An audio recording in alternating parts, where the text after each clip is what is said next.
25 साल तक युद्ध और अंकल सैम के 5 दुश्मन खत्म। क्या 2026 में अमेरिका खत्म कर देगा अपना छठा और सबसे बड़ा दुश्मन? क्या ईरान अब अमेरिका का वो आखिरी फ्रंट है जिसे डोनाल्ड ट्रंप किसी भी कीमत पर जीतने जा रहे हैं?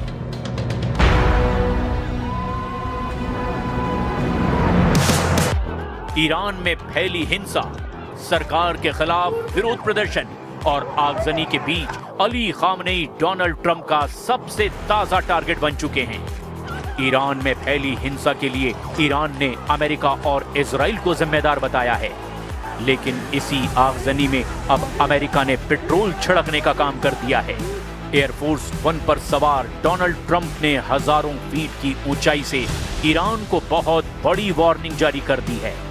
ट्रंप ने साफ साफ लफ्जों में बता दिया कि ईरान अब अमेरिका के निशाने पर है। Though there's been protesters killed in Iran, you said we were locked and loaded, ready to go. What is the line there for when the U.S. is going to get involved in those protests? We'll take a look. We're watching it very closely. If they start killing people like they have in the past, I think they're going to get hit very hard by the United States. Donald Trump अब Venezuela की मिसाल दिखाकर Iran को बता रहे हैं कि America की सरकार क्या कर सकती है।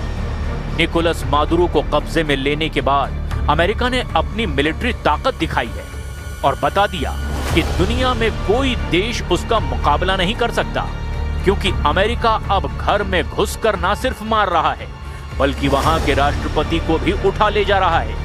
इन तस्वीरों ने अमेरिका में राष्ट्रवाद और देशभक्ति की निशानी यानी अंकल सैम को नई ताकत दे दी है। ये तस्वीर अब ट्रंप के साम्राज्यवाद फैलाने वाले युद्ध का चेहरा बनने जा रही है। अंकल सैम बन चुके डोनाल्ड ट्रंप अब अमेरिका की पब्लिक को नहीं बल्कि अपने दुश्मन की तरफ उंगली का इशारा करते हुए कह रहे हैं, आई वॉन्ट यू। 25 साल तक अलग अलग युद्ध में अंकल सैम यानी अमेरिका ने अपने 5 दुश्मनों को खत्म कर दिया। कुछ दुश्मनों को खुद खत्म किया तो अमेरिका ने कुछ विरोधी इजराइल के साथ पार्टनरशिप में मार डाले या फिर उन्हें उनके देश से ही बेदखल कर दिया। 21वीं सदी के पहले 25 सालों में क्या क्या हुआ, ये तस्वीरें आपके सामने हैं।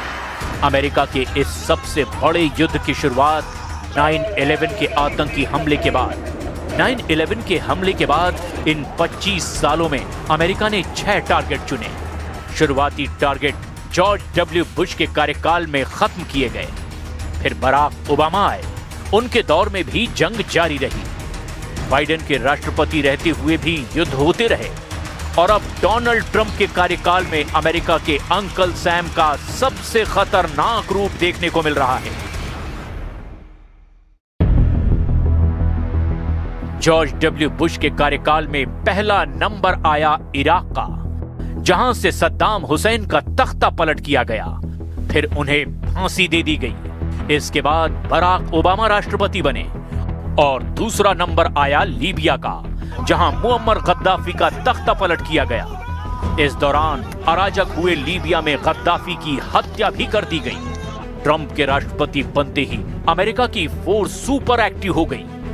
तीसरे नंबर पर लेबनान यानी हिजबुल्लाह की लीडरशिप को खत्म कर दिया गया और फिर चौथे नंबर पर गाजा यानी हमास को पूरी तरह से खत्म कर दिया गया। हिजबुल्लाह और हमास दोनों इजराइल के दुश्मन रहे हैं। 5वां नंबर आया सीरिया का, जहां अमेरिका और इजराइल की मदद से जुलानी ने बशर अल असद का तख्ता पलट कर दिया। सवाल अब यह है कि ईरान में जो हालात अभी हैं उसे लेकर क्या ट्रंप वहां वेनेजुएला जैसा ऑपरेशन कर सकते हैं या फिर भीड़ के बहाने ईरान में तख्ता पलट वाला ऑपरेशन अंजाम दिया जा सकता है। इसमें कोई शक नहीं कि इजराइल और अमेरिका इस वक्त खामनेई और उनके कमांडरों के लिए बहुत मुश्किल हालात पैदा कर चुके हैं, ताकि जो मकसद जून 2025 में पूरा नहीं हुआ वो 2026 में किसी भी तरह हासिल कर लिया जाए। अमेरिका और इजराइल की मीडिया ने ईरान को लेकर माहौल बनाना शुरू कर दिया है और टाइम्स ऑफ इजराइल में रिपोर्ट छापी जा रही है कि खामेनेई विरोध प्रदर्शन को देखते हुए ईरान छोड़कर रूस भाग सकते हैं। इसमें कोई शक नहीं कि इजराइल और अमेरिका ईरान के खिलाफ लगातार प्रोपेगेंडा चलाते रहे हैं। ईरान किसी भी तरह बाकी दुश्मनों की तरह ढह जाए, इसके लिए मोसाद और CIA लगातार एक्टिव रहे हैं। फिलहाल ईरान में विरोध प्रदर्शन के पीछे बहाना हिजाब नहीं, बल्कि वहां की बदतर हो चुकी अर्थव्यवस्था को बताया जा रहा है। और डोनाल्ड ट्रंप ईरान में ऐसे हंगामे के दौर में अमेरिका का उल्लू सीधा करना चाहते हैं। Ordinary life, of course, is both normal but also very difficult in Iran. The country has been under sanctions for decades, but President Trump's reimposition of his maximum pressure sanctions have deeply impacted ordinary Iranians. It's worthwhile also remembering that in 2025, Israel and the United States engaged in military strikes with the Islamic Republic.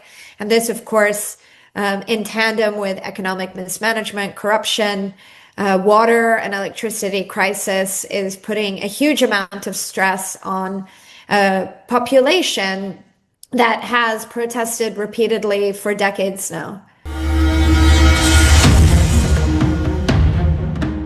Iran में विरोध प्रदर्शन को देखते हुए America और Israel इस वक्त Khamenei पर सबसे ज्यादा दबाव बनाने की कोशिश कर रहे हैं। डोनाल्ड ट्रंप कह चुके हैं कि अगर ईरान ने अपने यहां प्रदर्शनकारियों की जान ली तो वो समझ लें कि अमेरिका टारगेट लॉक कर चुका है। हथियार लोड किए जा चुके हैं, अब बस हमले का इंतजार है। यानी ट्रंप फायर बोलने में वक्त नहीं लगाएंगे। 2025 के आखिरी दिनों में डोनाल्ड ट्रंप और नेतन्याहू की मीटिंग भी हो चुकी है। फ्लोरिडा में ट्रंप और नेतन्याहू की मुलाकात में ईरान पर सबसे ज्यादा बात हुई।